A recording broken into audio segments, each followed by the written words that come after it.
Hello there, this is Welsh ASMR 82. Hey, how you doing? So in today's ASMR video relating to the Nordics, which is Scandinavia and lovely Finland, we're looking at a map again, but what I want to focus on in today's is not just look at where places are and read out the names like I usually do. We're going to look at some finer geographical details, such as elevation, and if I show you this other page very quickly, things like wealth, health, education, and population density, etc. So it's going to be a bit more in-depth geography video, similar to what I do on my maps channel. But we're going to focus solely on the Nordics. Maybe we'll stick Iceland and Faroes if we've got the data. How's that sound? I really hope this video is super relaxing and interesting. So sit back, put your headphones in, close your eyes if you want to, or watch the video. You can just listen to my voice if you wish. And let's relax while looking at some really interesting maps of the Nordics. Okay, so let's say I've just come out of a deep coma. Where is the Nordics?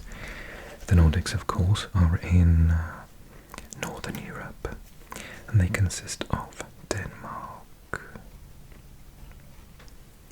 Norway, Sweden, Finland, which of course is not a Scandinavian country, and often included as well is Iceland, and the Faroe Islands, which aren't in any of these pictures, I believe, because they are so far north. We can see Shetland on the top of Scotland. The Faroes are like up here-ish. And I think, excuse my ignorance, but the Faroe Islands are actually a part of the Kingdom of Denmark, aren't they? So technically a lot of the data for them would be Denmark's data, I think. But feel free to correct me in the comment section if I'm wrong. Okay, so let's take a look at elevation to begin with. So this is to do with sea level and being above sea level. So we can see that down here, for example, Denmark, which is exceedingly flat. I think I saw that its highest mountain is something like 500 meters tall or something crazy. So that's in the sort of this round. Yeah, that makes sense. It's up to 500 here, which would be the case for the southern part of Sweden as well. And majority of the southern part of Finland too. But as we get up to this section here, which swings around through Sweden and Finland, I can see a change in colour, and that means it's between 500 and 1,000. 1,500. And then we can see this section here, which is much browner. Now that is going up here to the couple of thousands, specifically 4,500. And I think some of these are actually a deeper brown, which is more up here. 6,000 feet above sea. Let me just see if I can. So some of these are 2,000, 2,469, 2,286. These mountain ranges here, 1,719. So they're not as dramatic as that, but they are. Well, in that case, then they should really be down there. Interesting. And Iceland is similar. Though curiously, Iceland doesn't look as brown as Norway, but it has one peak here. Vatnajökull, 2,000 meters above sea level. for example. And obviously we know that there are active volcanoes. There's another one here for 2,119.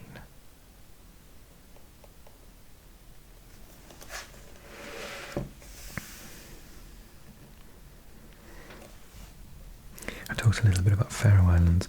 We can't forget Åland as well, which is an administrative area of Finland, which is entirely Swedish speaking and has a sort of separate identity whilst remaining part of Finland.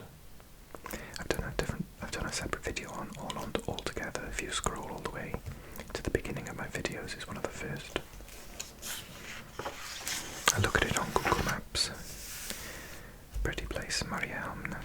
Okay, let's look at wealth then. So, wealth here, now Norway wasn't included in this, and neither was Iceland by the looks of it. I think the reason for that is, yes, that's correct. I suspect this is about the European Union, specifically in regions of the EU. So we don't have the data here on this particular section for those countries. But we do have it, of course, for Denmark, Sweden and Finland. So it says, it's got these boxes here for all three of those countries, and it says gross national income, billions, US, 2013. So according to this stat, over 2,000 billion is available in the gross national income of those countries, which is shared in countries like the UK, Ireland, Germany, Netherlands, Belgium, Luxembourg and France. But actually not so much, because there's circles with Italy and Spain. It's interesting, isn't it? Just noticing there it says the Arctic Circle. So yeah, it cuts off all three and just maybe touches on Iceland as well. Nowhere near Denmark, of course. Much milder weather in Denmark. Okay, health. Number of doctors per 100,000 inhabitants. Sweden has the most number of doctors. If I get my colours right, it's about 350 to 400 doctors per 100,000. And I think the next colour down is the 250 to 300, that's Finland and Denmark. Education then. The percentage of the population aged 30 to 40 that have completed university. Oh my god, I've just realised I'm not in that bracket because I'm 41 now. So I think all three countries are equal. They're all here, 40 to 50%. I think, glancing at it, only is Ireland the one with the most. Oh, and Estonia, I think. Oh no, there's no Estonia, there's Lithuania. Curious. Yeah, so all three have got about 40 to 50%. And expenditure on education as percentage of GDP. So all three of them have got the square, so over 6% of expenditure on education as percentage of GDP. So famously, Finland's educational system is very famous in the UK as being a very high level. When I used to be a teacher, we talked a lot about the Finnish way of education and compared it with the UK, and yeah, we talk about it a lot in the UK. Transport, airports with over 10 million passengers a year.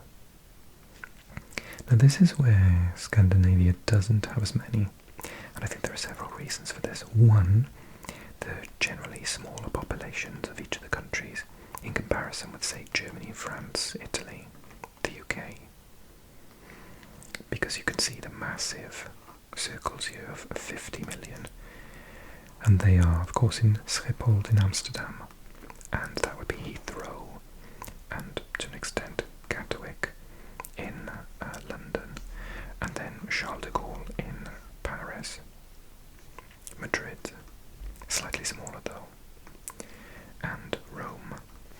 it doesn't have such large airports. Helsinki, Stockholm, Oslo, which does seem to be included for some reason, and I think Copenhagen there.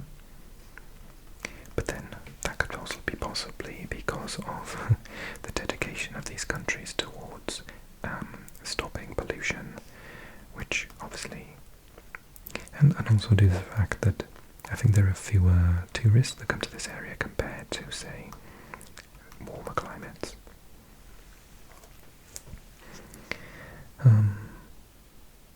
Journey times by rail from London. I don't know why it's got that particularly, but Amsterdam being the closest. This leans into what I was just talking about, tourism. Tourism receipts as a percentage of gross national income. So Norway and Iceland are included, but we can see that all three countries are relatively low in the under 2.5%. Tourist destinations, cultural and historical centres, Stockholm, Copenhagen appear here. And Åland is a coastal resort, not Åland, Öland. Curiously, ski resorts isn't coming up. Or maybe it is. I can't see what that square refers to.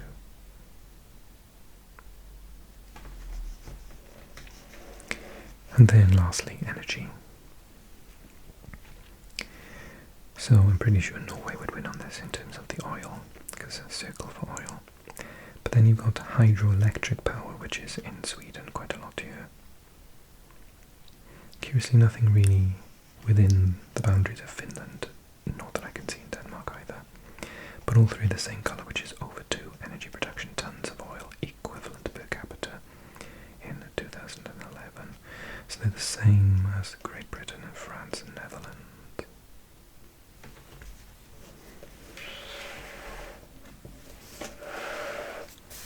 Another interesting map here discussing the different areas of each country within the European Union, so regions. And it says Sweden regions, you've got 1, 2, 3, 4, 5, 6, 7, 8 in total. Denmark is only 1. I can't read that though, hang on a second. It says something, but it's very dark. Member state with no corresponding division. That's interesting, especially as that would include the Faroe Islands. And then Finland, I think, is only 1, 2, 3, 4, 5. Åland is one of them. And then Itä-Suomi, Vaali-Suomi, Pohjois-Suomi and Etä-Suomi. And let's just look at Sweden's again. Sweden has Stockholm itself. Östra Mellansverige. It's the east of middle. Sydsverige, Västsverige, Norra Mellansverige, Mellersta Norrland, Övre Norrland, Småland med öarna.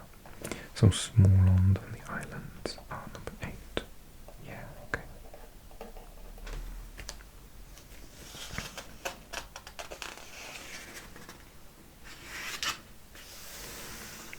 And then these are some really cool charts talking about things like population density, which is relatively low in all three countries. Well, actually density is different to population maximum, because obviously Sweden has about 10 million. But I believe that Norway, Denmark and Finland each only have about 5. Something like that. And Iceland's only got about 250,000, isn't it? I think where I grew up in Swansea, there are more people in Swansea than there are on the island of Iceland. As you can see, that's where I'm from, in red. Population of major cities in millions. So we don't have a million, we've got 0.5 to 1, I think. No, actually it's less than that even. But Stockholm does register 1 to 2.5. I think Oslo is smaller, 0.5. Denmark does get a square, so that's 1. And Helsinki, I think, is a circle. Try to do map videos when you've got the lights down low is quite difficult sometimes. You know, I think it's a square as well, so I think it's one. And let's have a look. Population change, average annual population change. So the population change is greater in Iceland, which is looking at a 0.5 to 1%, compared to the other four countries, which is more 0 to 0.5% change in the years of between 2000 and 2010. And then languages, very obviously we have Germanic languages, Germanic group between Denmark, Iceland, Norway, Sweden, but famously the Uralic family for Finland, which it shares with Estonia, some other Uralic languages in the northern part of Russia, and Hungarian, of course.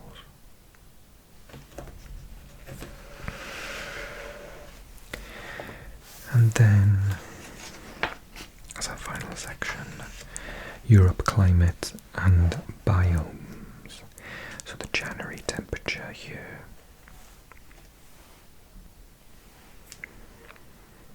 So yeah, January temperature up here in the north. This is the lowest recorded temperature in Europe, which is in Ust.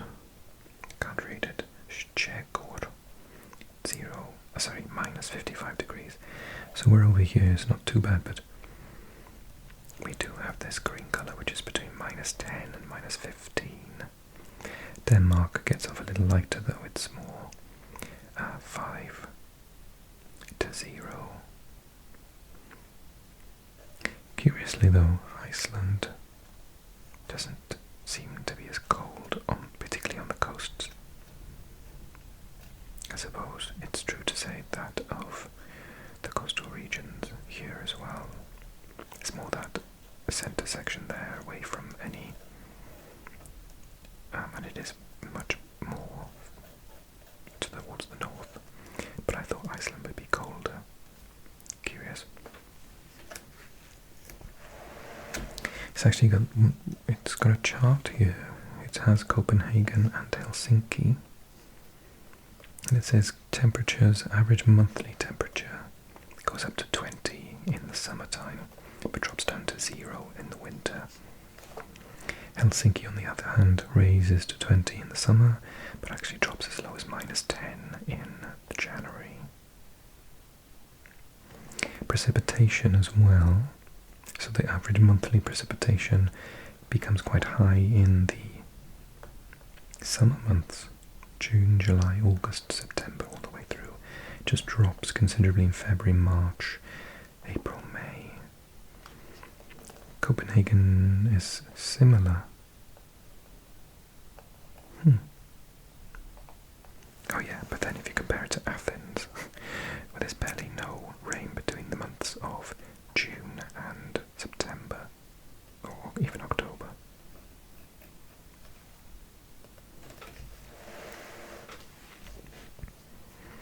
And the last two bits of information here are the annual precipitation, which is leading on from this data, which Norway and south, eastern and northwestern Iceland seem to get more of. And there's considerably less in the northern part of Finland as well, which is average annual precipitation in millimeters. It's one of the lower colours available. Here in Russia is the driest recorded year in Europe, in Astrakhan, 160 millimeters.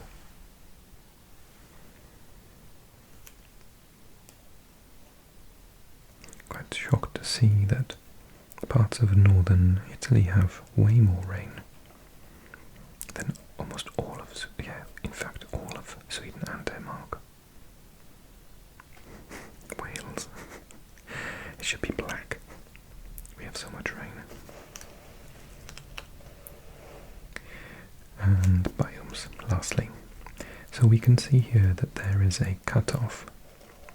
And so Denmark, southern Norway, specifically southeastern Norway, and most of Southern and almost central Sweden are in this biome, which is just grassland by the looks of it. Oh no, hang on. Broad-leaved forest and meadow. However, Norway itself and Iceland have this purple, which is alpine and tundra, whereas northern Sweden and most of Finland, apart from its southern coast where Helsinki is, are in this carnivorous, like it's going to eat you, coniferous forest.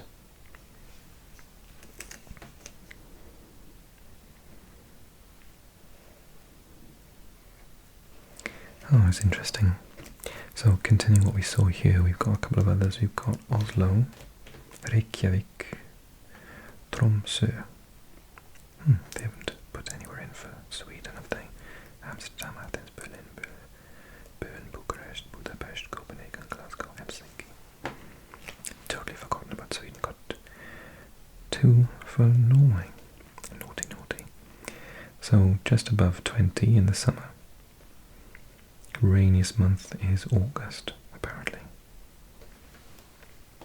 And then Reykjavik, I see. So it doesn't actually get that cold. It stays at 0 in the winter, but only goes up to about 12 degrees approximately in the summer, opposed to the other countries in Scandinavia and the Nordics that have much nicer summers. Precipitation highest in September, October. And Tromsø, so that was Reykjavik. Tromsø, again, Tromsø is much more northerly, isn't it? It's around here. So it only goes up to about 15 degrees, 13 maybe, and precipitation much higher in September, October. Lows of in the minuses, but -6, -7. Opposed to Valletta in Malta, which goes up to 30 degrees in the summer months and has barely any rain between the months of May and October. Well, I do hope that you found that interesting. I certainly did. It helped me to learn a lot about the region. So between learning the languages of this country, I do like to look at a lot of maps on this channel. If you've enjoyed it and it's your first time here, then click subscribe, drop me a comment and tell me what you enjoyed most about the video. And if you've got any more fun facts about anything that we've looked at today or anything we didn't get to look at today that you think I'll enjoy, I'm a total map, geography, language nerd, so anything will be welcomed from you. And of course, if you like the video, then why don't you click like and help it reach a wider audience to help them fall asleep, relax, or just be entertained by my infinite love of this region. Okay, I'll leave you there. Thanks so much for watching. Tack, kiitos. And I will see you again really soon.